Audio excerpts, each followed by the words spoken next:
All right, let's get right into it. Today, we are going way beyond the headlines to unpack a pretty wild story of high-stakes geopolitics. We're talking about visible fear, massive military bluffs, and some secret preparations that could seriously reshape the Middle East. So, let's dive in. So, it all starts with this really powerful observation made when the Israeli Prime Minister Benjamin Netanyahu was visiting the U.S. recently. Sources who were there described him as being super tense, with one even saying fear was clearly visible on his face. Now that really sets a scene, and it makes you wonder, what on earth was he so afraid of? And that fear, that's the key to this whole thing. So in this explainer, we're going to peel back the layers and connect that single moment of tension to a much, much bigger story, one that's all about global anger, some serious military bluffs, and a high-stakes chess match being played by world powers. Okay, first up, let's talk about that visit to Washington, D.C. The security that was surrounding Netanyahu wasn't just tight, it was basically historic. And the reason why? Well, that's where things get really interesting. I mean, just get a load of the scale of this operation. We're talking about a motorcade packed with sharpshooters, 2 helicopters circling over his head, and they shut down an entire major highway. This is the kind of security you usually only see for the President of the United States.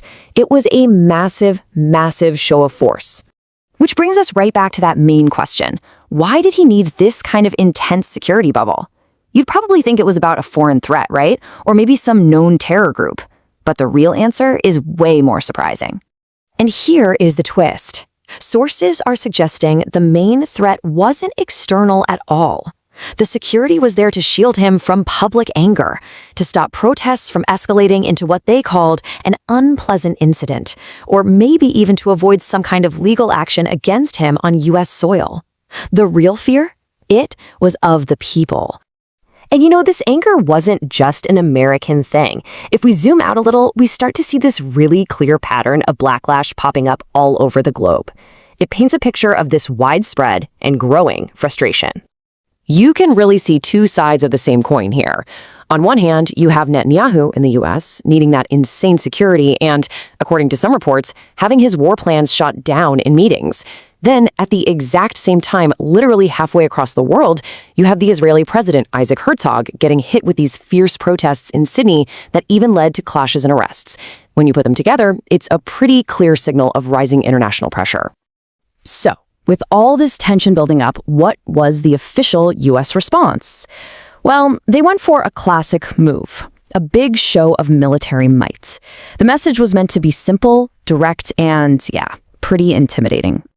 Yep, the Trump administration announced it was sending a second aircraft carrier to the Middle East. That's a huge symbol. It's like a floating fortress that's meant to project incredible power and send a very clear warning to Iran, a very public threat. But here's the real question. Could they actually deliver on it? And this, right here, is where that official story really starts to fall apart. Because when you look past the big headlines and actually dig into the military logistics of it all, a completely different picture starts to show up.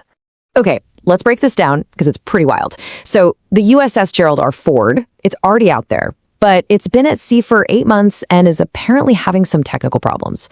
Then there's the USS George H.W. Bush. It's not ready to go. It needs at least 4 weeks to get prepped.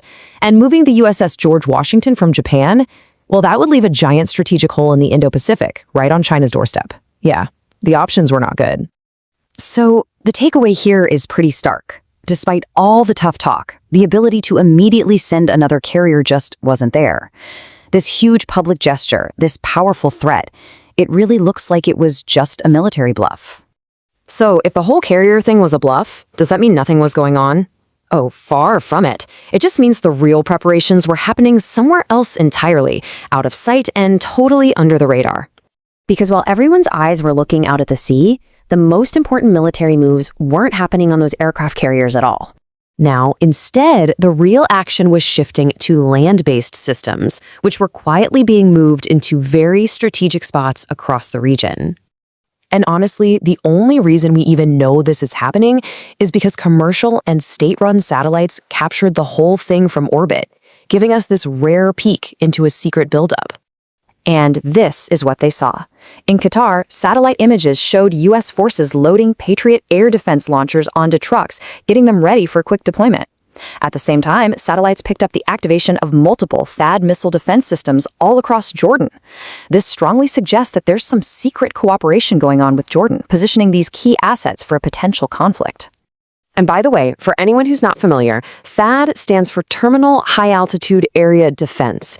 It's basically one of the most advanced missile defense systems on the planet, a super high-tech shield made to shoot down ballistic missiles. Turning these things on is not a small move. It's a huge preparation for a possible missile attack. And this is what brings our entire story full circle. It started with this very loud public threat at sea that was almost certainly a bluff.